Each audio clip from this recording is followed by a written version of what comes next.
evidencia la fragilidad de nuestro sistema penitenciario, en donde adentro de las cárceles se cometen crímenes espantosos, como lo que vimos ayer, que parece como de película, una cosa horrible, y definitivamente es un tema que a muchas personas no les gusta tocar, que es el sistema penitenciario, porque muchas veces solo preferimos meter a las personas adentro de 4 paredes y tirar la llave, pero al final de cuentas es un problema de seguridad ciudadana, como le estaba diciendo, porque desde ahí se organizan para cometer los crímenes y extorsionar desde las cárceles a los ciudadanos. Entonces es un tema que sí tenemos que abordar con mucha seriedad y mucha responsabilidad, porque es en pro de la protección de los ciudadanos. Les presenté a los diputados un proyecto de hoja de ruta para conocer el tema de la prisión preventiva y el sistema penitenciario del país, que nos habíamos comprometido con ellos a presentarles ese proyecto de hoja de ruta para ver cómo vamos a abordar esa problemática nacional que debería de incluir a otras instituciones del Estado, como por ejemplo el Ministerio Público, el Ministerio de Gobernación, el sistema penitenciario, el organismo judicial, el Instituto de la Defensa Pública Penal, Procuraduría de los Derechos Humanos, y me parece que es un tema muy oportuno, sobre todo lo que vimos el día de ayer en Cantel, en donde fue una masacre espeluznante lo que se dio ahí.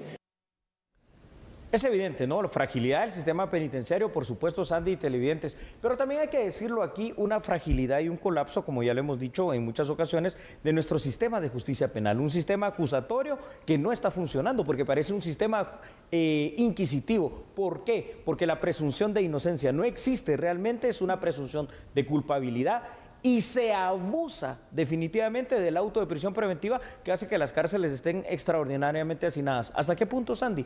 De los 26.000 privados de libertad, más de 12.000 personas están en prisión preventiva.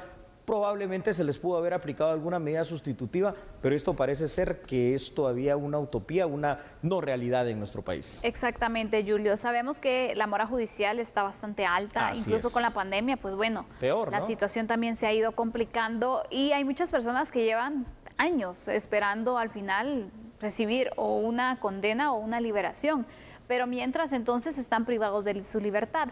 Y muchos de ellos también por delitos menores, Julio, en los cuales también pues, debería aplicar este tipo de medidas alternativas, ¿no? A ver, exactamente, aquí te digo algo. ¿De qué les sirve a una madre y a sus hijos que un padre irresponsable, hay que decirlo también de esa manera, que no ha pagado 3, 4, 6 meses de pensión alimenticia, vaya a la cárcel por esto? Menos va a pagar la pensión de alimentos de aquí en más. Entonces, allí a este tipo de personas, aunque se les ligue a un proceso penal, habría que aplicarles una medida sustitutiva o alternativa, sobre todo para que trabaje y para que cubra lo que debe de cubrir. ¿O de qué sirve o qué beneficio se tiene, por ejemplo, que una persona que tampoco es delincuente habitual, pero que en un hecho de tránsito donde hay un choque, sale otra persona herida o otra persona muere, de pronto hasta por imprudencia, negligencia de la otra parte, y está ahí privado de libertad? Y muchas veces se da algo que es perverso, Sandy, y el hecho de que pasan más años, porque aquí literalmente se cuentan años, en prisión preventiva, que los años que les hubieran dado en una condena máxima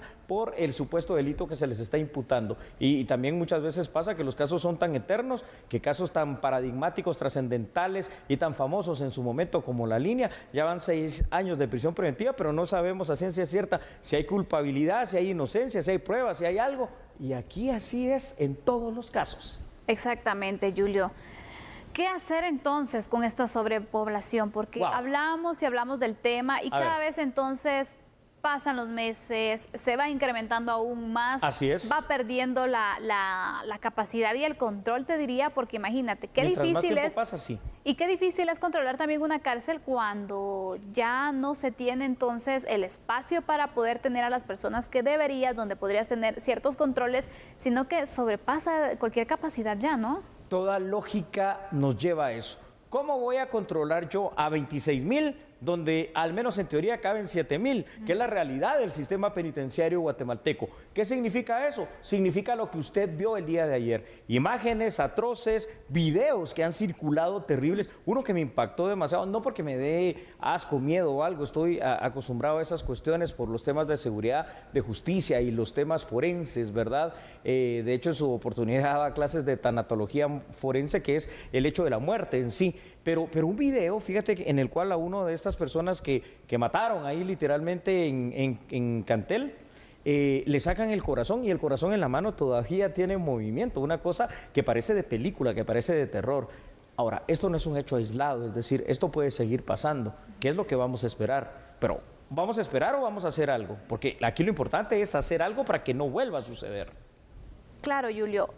Es necesario que, por ejemplo, las autoridades puedan ir estableciendo una estrategia, porque ya hemos visto mesas técnicas, ya hemos visto planteamiento de propuestas, ahora queremos acción. Acciones son las que estamos esperando para poder hacer algo, porque de estudios, de pronunciamientos... sobreestudiados. Ya, exactamente. Así, acciones que nos lleven a soluciones. Vamos con los primeros datos que hemos preparado en este tema para usted, ahí los vamos a compartir. Sandy, según la doctrina penal de nuestro sistema acusatorio, se resulta que la prisión preventiva debería ser la última opción a utilizar. Sin embargo, en nuestro país, desde hace muchos años se ha abusado de la imposición del auto de prisión preventiva, lo cual obviamente ha sobrepoblado las cárceles. El sistema penitenciario guatemalteco, en el conjunto de las 22 cárceles, tiene una capacidad máxima para albergar a 7,000 privados de libertad y sin embargo al día de hoy ya sobrepasan los 26,000. Sandy, con relación a las personas privadas de libertad preventivamente, el número supera los 12,000, lo cual genera todo tipo de problemas que no les son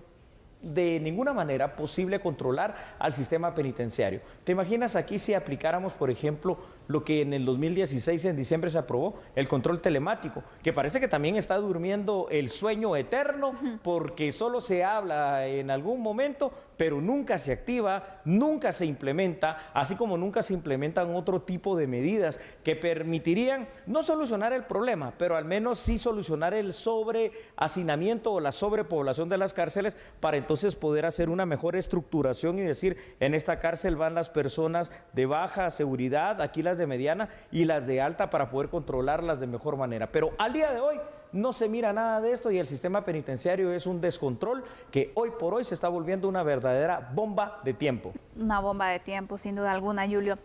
Hay varias medidas que se pueden ir implementando y que se pueden entonces ejecutar de forma inmediata, de forma urgente también, para poder liberar un poco el espacio en las cárceles. Por ejemplo, supuesto, analizar el tema de medidas alternativas, ¿no? Medidas sustitutivas. Aparte de ello, hay varias personas que pues ya cumplieron condena o que tienen acceso a los beneficios penitenciarios y que podrían incluso pues optar... Libertad anticipada, por exactamente. ejemplo. Sí. Entonces, aquí el sistema penitenciario también debe hacer algo en cuanto a la agilización de los expedientes, porque a veces también es un poco tardado ese proceso, Julio. Entonces, es importante que también le vayan dando celeridad y buscar la manera entonces de ir pues liberando un poco el sistema carcelario del país, ¿no? Así es. Yo vuelvo a llamar la atención de los señores, siempre tengo la esperanza, ¿no?, de que de algo sirva esto. La atención de los señores miembros de la instancia coordinadora de modernización del sector justicia. ¿Por qué? El censo penitenciario se viene hablando desde hace años y no se cumple. El hecho de que se puedan hacer unas campañas organizadas por parte de ustedes que integran el sector justicia para combatir ese hacinamiento. ¿Cómo? A través, por ejemplo, del organismo judicial de nombrar más jueces de ejecución penal. Es que, ¿qué vamos a hacer en Guatemala con una población penitenciaria de 26,000 o más personas con 4 jueces de ejecución penal? Mientras que El Salvador sobrepasa de los 12 jueces de ejecución penal con una población penitenciaria menor que nosotros, con un territorio menor que el nuestro. Entonces, aquí es donde vemos que la cosa no funciona y por eso decíamos el otro día, felicitábamos al Ministerio Público que logró, al igual que el organismo judicial, esa presencia en los 340 municipios del país, pero necesitamos que la defensa pública penal crezca también en esa misma dimensión, por lo cual creo que la próxima misión tanto del Congreso de la República como de la cooperación internacional será apoyar a esta institución y apoyar al INASIF para que la justicia entonces sí se cumpla en ese sentido de que va a ser pronta y cumplida, porque aquí es lenta y ambigua. Bueno, así está la situación del sistema carcelario. Cada vez que analizamos este tema, bueno, surgen nuevos datos, nuevos puntos de análisis y este tema sin duda alguna nos podría llevar toda la noche a seguirlo analizando. Sí, acciones, repetimos, es lo que queremos. Así que vamos a ir entonces finalizando con este punto. Sí, vamos con unos datos finales que les vamos a proyectar ahí en pantalla, Sandy, claro que sí. Y es que uno de los anhelos que durante décadas se ha querido realizar, incluso con el apoyo de la cooperación internacional, es un censo penitenciario. ¿Sabe usted por qué? Porque ni siquiera se sabe con certeza cuál es el verdadero dato de las personas privadas de libertad. Hay muchos que ni siquiera existen para el sistema.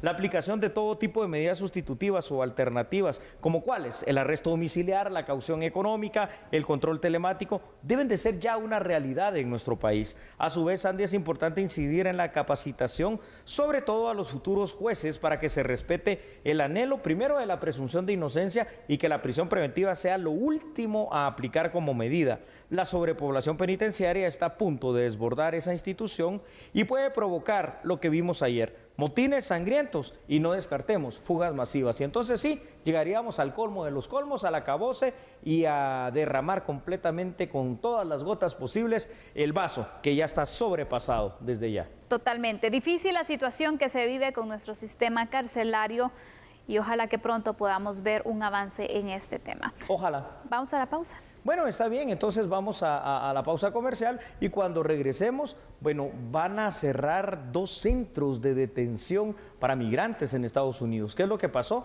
Analicémoslo mejor. Así es, regresamos enseguida. No cambies, somos a la medida.